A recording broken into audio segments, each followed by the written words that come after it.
Alright guys, TacticalRab again today. Hope you're doing well and enjoying your day so far. Rostermania was a big discussion before the World Championship, and certainly it will be going into the Esports World Cup. Clayster has given his perspective on exactly why he does not want to retire at the end of this season. Yes, he's been dropped by the Carolina Ravens, and he said he did not want to go through Rostermania again. But with a trade game on the horizon and potentially good team offers out there given the circumstances, maybe Clay is absolutely looking for a return next year if he gets an offer. But where might that potentially be from? Very much intrigued to your thoughts in the comments below. Hit the like button if you enjoy. Subscribe if you're new as always. I would greatly appreciate it. Plenty to get into today. First of all, a bit of discussion going down on the seeding for the Challengers World Championship. You guys may have seen this really. We talked about it yesterday. These are the groups, and you'll find that there's lots of North American teams in Group A, lots of European teams in Group B, and it was kind of confusing as to why this is the case. I also mentioned the fact that there's two SGP teams here in some groups, or in the same group obviously, and this was the talking point, as Shift says. Surely we're trolling with 3 NA teams in the same group for Challengers Champs, right?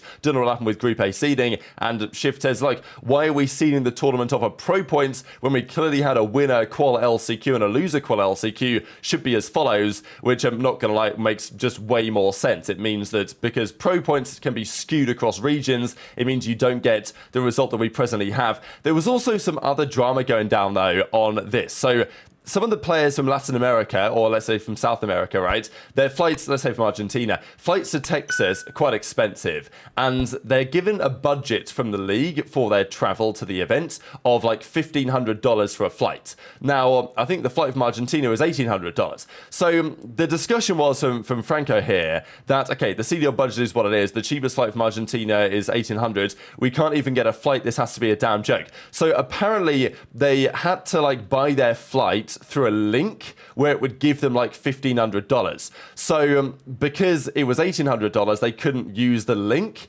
and therefore it was like, what are we going to do about it? So as the pit says, if the flight cost goes over that, you aren't able to cover the rest yourself as booking is sent through a direct link. So okay, seems like a bit of an oversight from the CDL side, but as Ben says, it's kind of on some level it's on the players, because surely if you're a player, you just go and talk to the league and say, hey, like, I know we've got this budget for the travel, like we want to cover the rest ourselves or whatever, like how can we make this happen? Do we book it ourselves and get reimbursed or something like that? Because you know, that's kind of what they go on to discuss. As Franco says, it's not like we could pay the difference. They sent us the link where we could select a flight, but all the flights appear as out of policy. So Ben's like, look, they just need the TO to help them out getting the flight submitted. Don't think there'll be any major issues with it. And you know, as Ben says here, it's frustrating, but all they've got to do is hit up the CDL or Esports or ESL FaZe group, that is, who basically run the show for the fix. Hitting up the timeline first is not the play. And then Ben goes on to say, so Ben was kind of on smoke yesterday, not gonna lie. Respectfully, the entire challenger scene needs to rethink how they handle any logistical or tournament issues.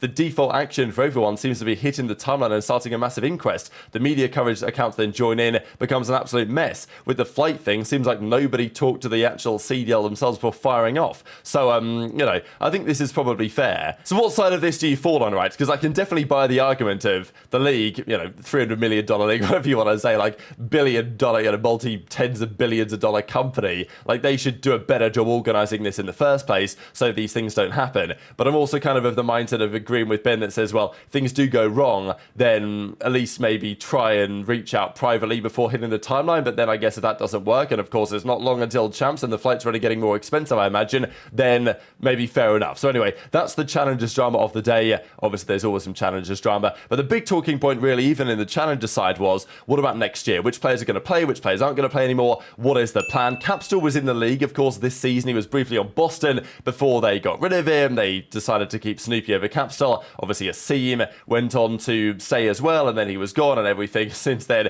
is history. And as Temp says, just got to get off, you know, have fresh legs for Treyarch or whatever. And this is the key point. We have not had a Treyarch game for many a year. 2020, can you believe it? 2020 was the last time that a Treyarch game was released. It was played during the 2021 season, Black Ops Cold War, and it was a good game, I thought. Wasn't the best game I've ever played, wasn't the best Treyarch game ever, but given the circumstance, I think Treyarch did a really stellar job with it, right? If you guys aren't aware, they had to bring that game forward because Sledgehammer were meant to do the game that year, obviously, right? Because 2019's season was Black Ops 4 Treyarch game, the year after that was Modern Warfare 19, an Infinity Ward game, and then it was meant to be Sledgehammer, but they bottled Vanguard somehow, so Activision basically had to say, look, look, Treyarch, we've got to just drop Black Ops Cold War now, a year ahead of schedule. So it was a bit last minute. There were a few things that weren't perfect, but I think Treyarch, given the circumstances, did a pretty stellar job. But as a consequence of that, Treyarch have now had more time to resolve it, because then it went, okay, Sledgehammer's game with Vanguard, and now we're back to another Sledgehammer game now after an Infinity Ward game,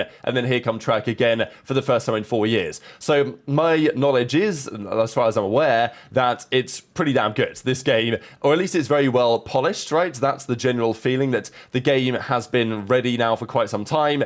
There's a lot of optimism around how good the game is going to be. And Slasher, for example, says, I will play next year. We said this in the chat yesterday at the Joke Check show that we did live on Twitch, of course. And this is obviously expected. Slasher's going to come back. His stint on Boston is not going to hurt him. In some respects, it might even help him to some degree, just because, you know, at least the team got 50 points while he was there. And after he was gone, the only 10 points they got was against OpTic at the end of the season, which is still crazy to me, but you know, that's how it was. And I think certainly Slasher will still be getting offers some places for next season. Now, this year, of course, Boston, they, you know, were going to pay the bag, but unfortunately, Boston, as we know, as we talked about earlier, is a bit of a shamble, so that is probably not going to be happening. But also, players don't generally want to retire before a Treyarch game, and I think Clayster said this. I think Ace was talking about this, that on the exclusive podcast that he did with Clay now a year or so ago, Clay said that he doesn't want to retire until either he wins another event, okay, ideally he wins an event before he retires, but also he just wanted to get to a Treyarch game in some respects. Like, he wanted to be able to compete again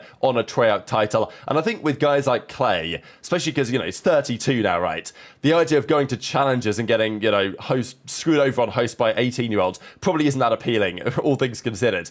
But also for Clay, I think we've seen over the last couple of years especially, the motivation when you get to that point in your career. You've already achieved it all. One of the best players ever, you know, top 5 all-time easily for Clay, very much arguably higher than that. Clay, I think, thinks he's second all-time. He said that on the same show that Ace was talking about, behind Crim. But whatever you want to say, 3 World Championship rings, played for every organization under the sun, you know, legendary player, veteran AR, whatever you want to say. Keeping momentum and motivation when you're playing online COD on MW2, MW3, not the best titles I've ever had. It is going to get to you, right? And definitely this year, Clay was better on LAN than he was online. I think he was better online once they put that facility together, or the Brian St. Penthouse or whatever, with all the boys there. When everyone was there in person, they tended to play better than they did when they were around, you know, the country. And that should be really no surprise. So I think for Clay, if it's a game that he enjoys, a game that he wants to play, a game that, you know, he wants to grind, I think he'll be, still can be a very good player. Like, I don't think Clay's lost it. Maybe he's not the player that he was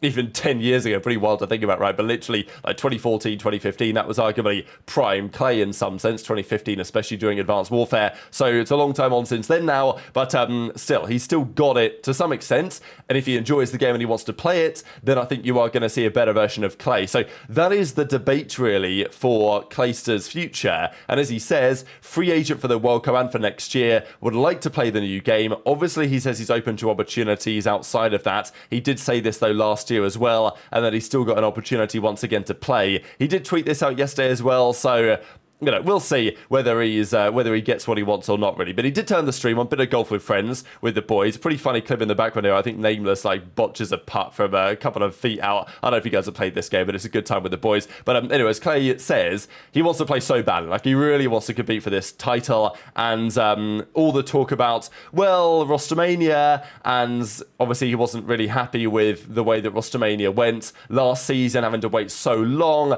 dealing with all the drama going on to that Vegas team. And then what's happened, obviously, as a result of that, getting the chance on the Ravens and getting to go again. But he did say, here's the part that somehow lipped out from Nameless, that he didn't want to go through the Rostermania, you know, kerfuffle again, and it may well be necessary. I'm not trying to call it, bro. It's BO6, it's Treyarch. I actually want to play this year. I was trying to just make it to another Treyarch game. I want to play so bad next year. So bad. Would I ever compete in challengers? I mean, I will play the first month of the game regardless if I'm on a team or not, just for like S&D tournaments. Like, I'll play on a challenger team and stream all our scrims and do all this. If I'm streaming full time, I will play the first month of the game regardless. If I'm gross at it and a team is like, yo, like, I'm not gonna say no. So it all depends, bro. I'm playing the game for sure though. I want to play BO6. We'll see how everything shakes out. So I'm not on Carolina anymore, right? I have an extra jersey, If I sign that game-worn all-season-long jersey and send it to somebody, how much is that worth? Minimum 1,000. $250,000. But that's just not worth anything, auction. bro. You guys didn't even make champs. Oh, shut up, bro. This guy's scum. This guy's scum, bro. This shit should be free, dog. This shit should be free as fuck.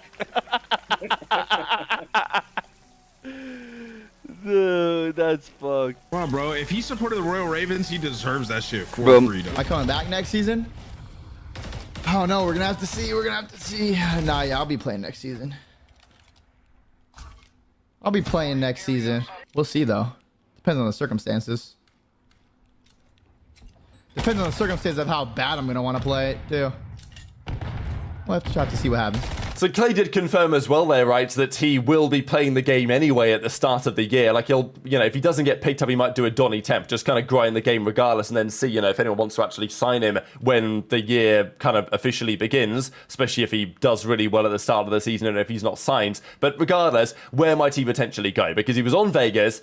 A return to Vegas is not impossible, right? I guess you can't rule it out. The fact that Clay was the only guy to play for Vegas and then kind of still get on the league on another team the next season in a long time is absolutely crazy. But it means that if it's possible for Clay to do it, they could bring him back. Ravens aren't going to bring him back, more than likely, unless they literally are like getting rid of him in order to save money on his salary for a few months, and then they might entertain that potential return. But there's a couple of teams. I think the further you go up the league, the less likely it is to happen.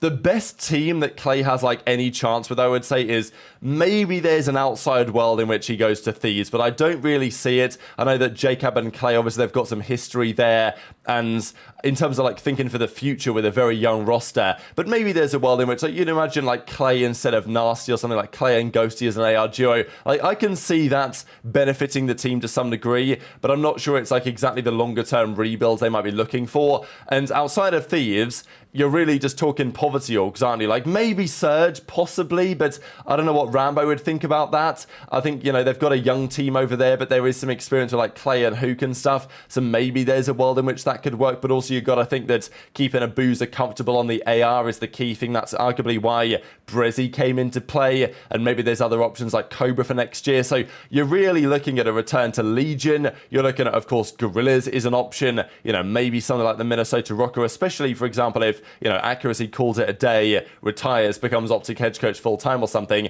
then if Gunless was to stay, Clay and Gunless, I know that they've had an interesting past given that they kind of swapped teams back in Infinite Warfare, but, you know, maybe there's something in that. And then I guess you can't rule out Boston either. So there's a few teams that at least should be keeping Clay on the agenda. But as we talked about earlier with Slasher, like Slasher is above the list from Clay. If you're looking for an AR player to lead your team, you're going to get Slasher before you're going to get Clay. So, but I do think there's still teams where Clay could potentially go to and join. Obviously, Attach said a similar thing as well in terms of, yeah, he is going to plan to compete next year, but it really depends where at the moment, right? So I think what Clay really wants to do is play the World Cup, prove that he's still got it to some degree, try and win some of the prize money, and then make the big return for Black Ops 6 later in the year, hopefully on the same team that he goes to the World Cup with. But, you know, it's not guaranteed right now that he's even going to go to that event, given we don't really know what any of these teams are doing for that particular tournament. But very much interested your thoughts on all this stuff in the comment section below. Hit the like button if you enjoyed, subscribe if you're new, take care, and I'll see you next time.